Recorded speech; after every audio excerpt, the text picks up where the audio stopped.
Clive, my boy!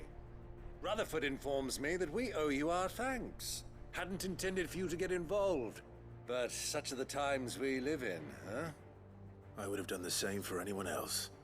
You're far too modest, Clive. You'd make a terrible nobleman.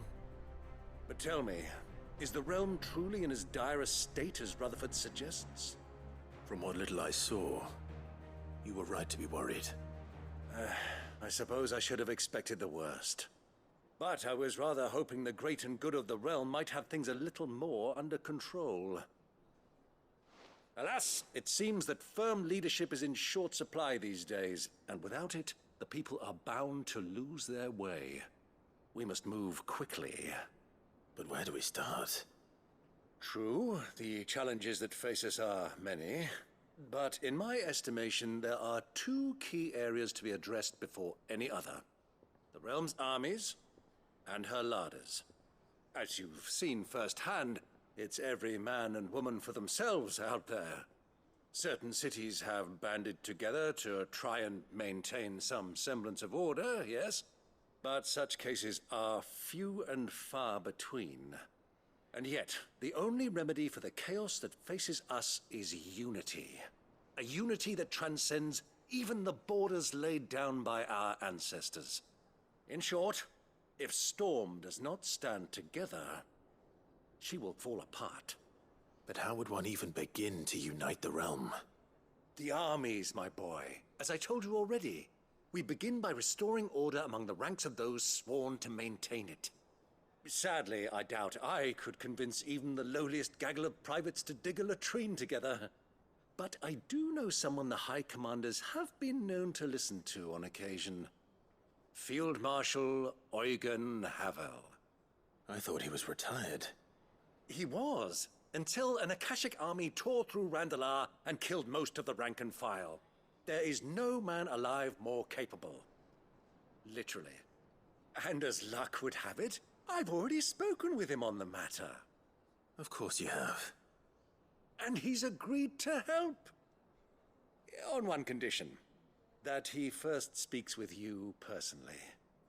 Havel has always been a man of frustratingly rigid principle, and he has certain qualms about clasping arms with, well, with an outlaw. I extolled your many virtues as best I could, of course, but the old goat was adamant that he be allowed to appraise you in person. You don't mind, do you, my boy?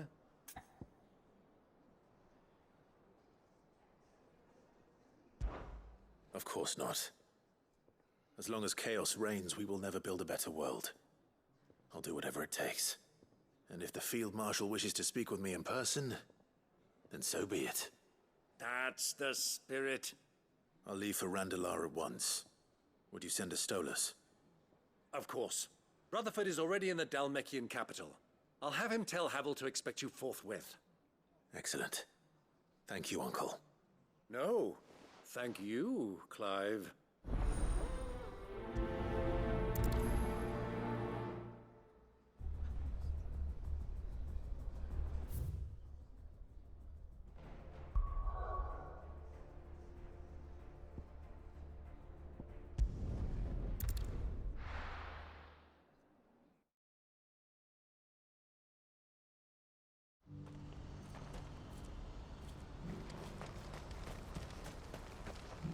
Well met.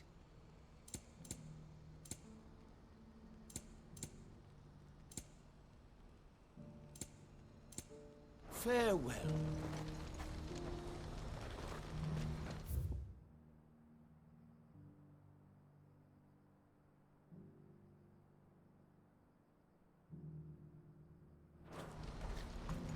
Do you see that too?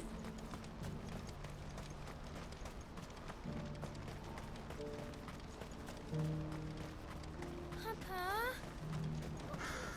What is it? Oh, please. I'm scared.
Rutherford, can it?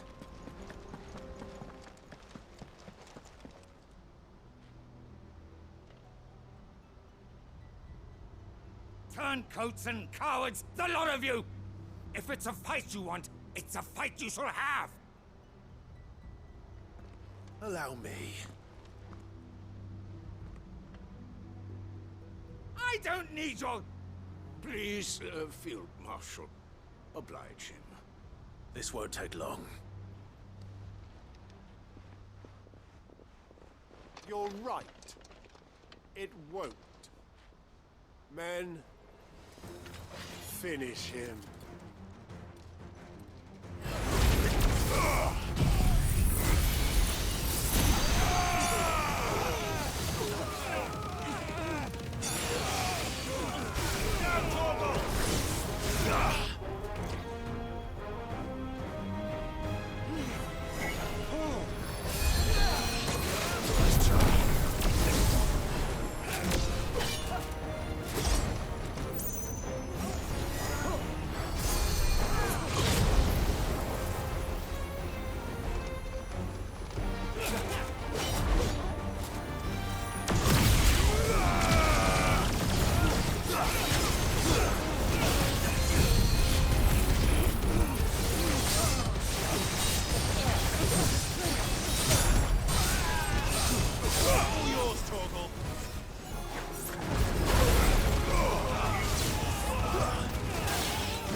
A little longer than I'd have liked.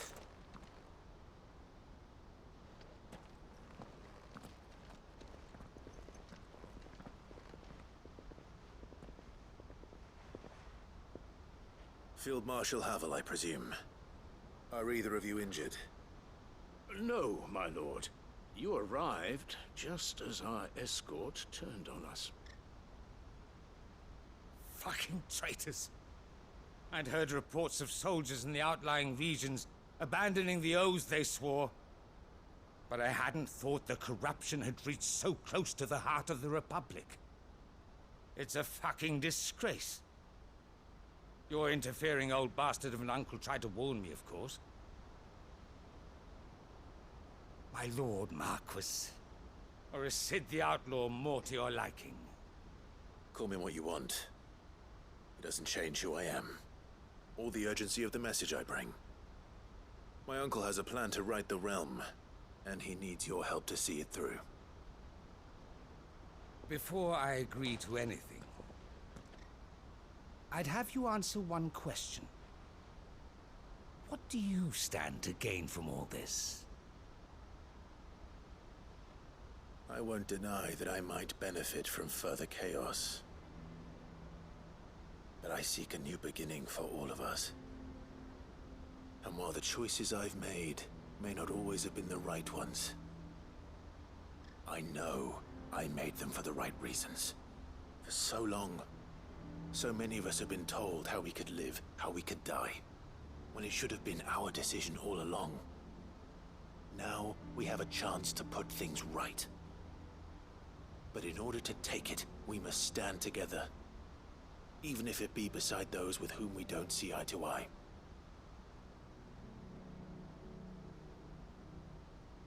Certainly not the words I expected from an outlaw. But perhaps your uncle was right. You are no ordinary outlaw. I'll never hear the end of this. All right. I'll start by ordering my most trusted guard to bring the Dhalmekian fringes under control. Next, I'll make contact with my counterparts in the Imperial Army and see if I can't convince them to try and restore order in their own territory. Thank you, Field Marshal. But they are not the only ones we will need to convince. What do you mean? I don't doubt that I can bully some sense into a few generals, but those they answer to require a different kind of persuasion. And when it comes to honeyed words, well, we will need an envoy. One who can court even the most stubborn of statesmen. You, perhaps. I'm flattered. But I'm no diplomat either. And I have other problems to attend to. What we need is a skilled arbitrator. And I may know just the person. Is that so? And would he happen to be an outlaw too? Of a different kind, perhaps. Beggars can't be choosers. I suppose we'll all have to find a little of the outlaw in ourselves if we're to make it through this. Very well.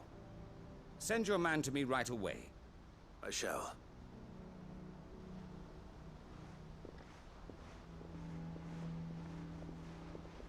My Lord Marquis. Your Lord Uncle bade me escort the Field Marshal to his manor in Port Isolde. And I will see that my associate joins you there. Very good, my lord.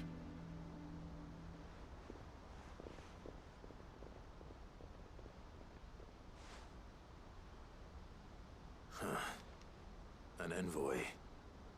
I'm not sure I'm the man to talk anyone round. I can barely convince my brother to take his medicine. No. This is a job for someone with experience. Someone like Quinton. I hope I can convince him at least.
Quinton, I have a proposal for you.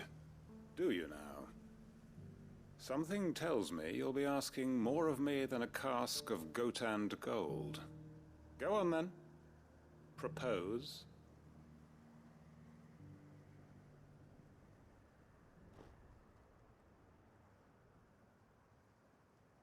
You'd have me convince the chiefs and chamberlains of the realm that they should simply swallow their pride and do the one thing that has proved impossible for thousands of years.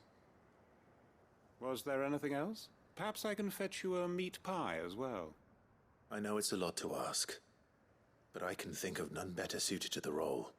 And you'd have me give up what little I have left to do it. I told you, Clive.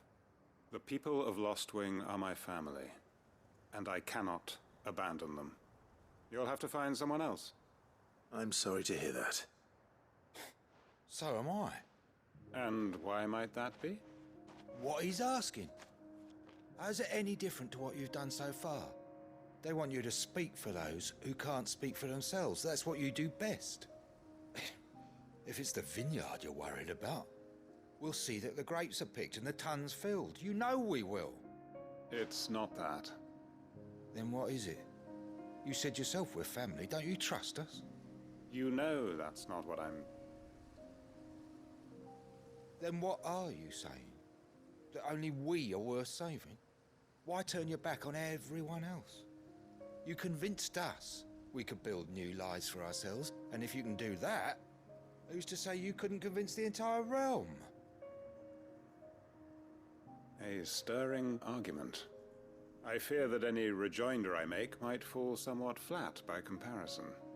So you'll join us? Where do you need me? Field Marshal Havel will want to speak with you in person. He's currently in Port Isolde. I can arrange for a party of Cursebreakers to accompany you there. That would be very much appreciated. I hear the roads are far from safe these days. Hopefully not for long. My uncle will want to know that his plan is taking shape.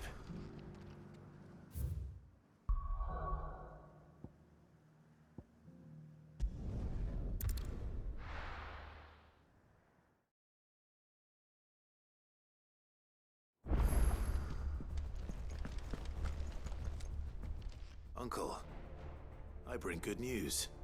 The Field Marshal has agreed to your plan. Ha! Of course he has. I didn't doubt you for a moment, dear boy. Rutherford is accompanying him back to your manor in Port Isolde as we speak. They will await your return there. As will one other. One other? Who, exactly? Lord Havel was concerned that even if he could get the realm's armies to agree to an accord, he might not be as successful in convincing those with political power. He asked if I might have a solution, and I suggested a certain Imperial Lord Magistrate turned Liberator. One of your co-conspirators? Master Quinton would probably call me one of his, but yes. Another outlaw, then. Just the thing we need to put these rotten politicos in their places. Good thinking, Clive. I'm glad you approve. The more the merrier, eh? Uncle, assuming Havel and Quinton can solve our problem with the armies, you still haven't mentioned how we might manage the grain shortages.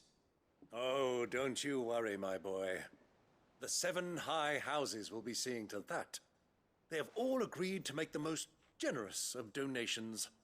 Oh, of course, it did take a little persuasion, but luckily I had some unexpected help. From who? Why, you, my boy. Rumor has it that you rescued the Lady Ariane's head steward Rockford from a horde of bloodthirsty bandits. It was more of a handful. Well, the old battle axe was so pleased. She had a shipload of talents delivered to my private docks by the next new moon. And when the other houses saw the parsimonious old crone's purse strings finally loosen, they as good as tripped over themselves in the rush to follow suit. I'm happy to hear it. Now, I must be getting back to the manor. Join us there at your earliest convenience, would you? Of course, Uncle.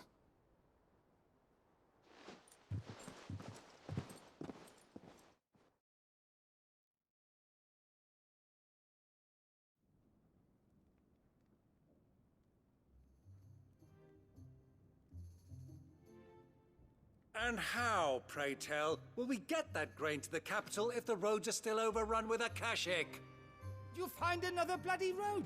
I only have so many men, and I'm not about to send them headlong into an ether flood. That is, unless you'd have them turn as well. Well, I'd certainly eat less. Says the man with a belly bigger than a band of curls. My soldiers actually need their rations. Without any food to keep them going, they'll be dead even before you've sent them on your fool's errand. If I may, gentlemen, perhaps I might suggest an alternative approach.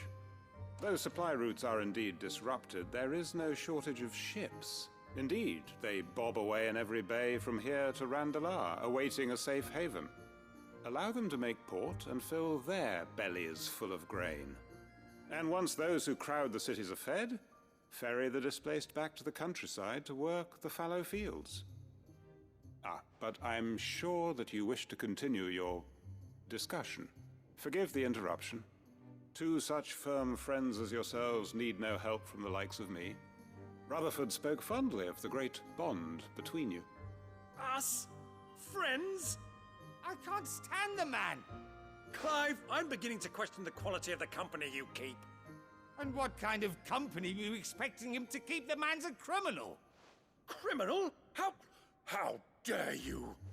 You are not fit to breathe the same air as this fine, upstanding young gentleman. Upstanding?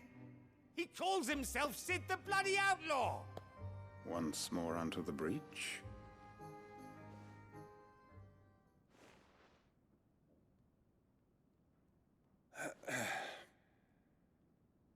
Shall we begin again? What we seek here is not to create a new nation, nor to claim the thrones of those that already exist. We wish simply to bring stability to the realm that mankind might weather the current storm. And to do that, we must convince those in power, the generals, the statesmen, the nobles, that our cause is just. There will be disagreements, yes, and I imagine some resistance, much resistance. But we cannot let that deter us. If we show them the path, show them that we walk it ourselves, then I am confident they will follow. The fate of the world lies in my nephew's hands, but the well-being of her people lies in ours. And we must not squander the chance that Clive has given us.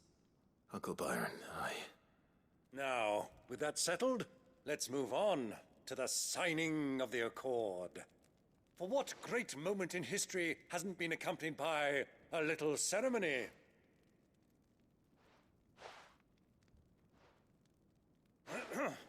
Citizens of Valisthea, I present to you the Triunity. Rutherford, Mike Will.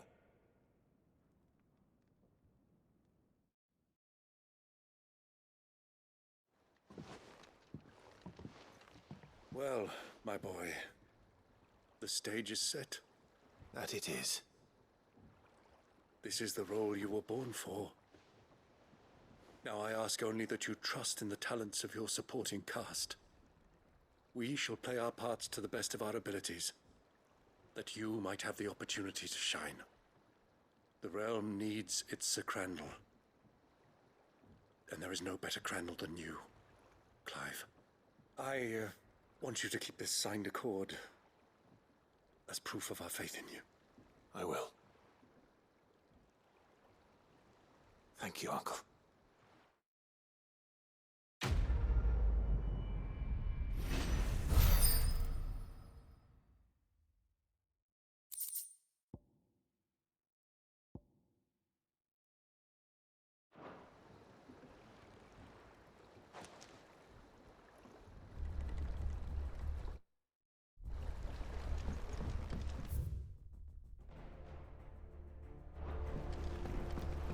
What do you think that thing is?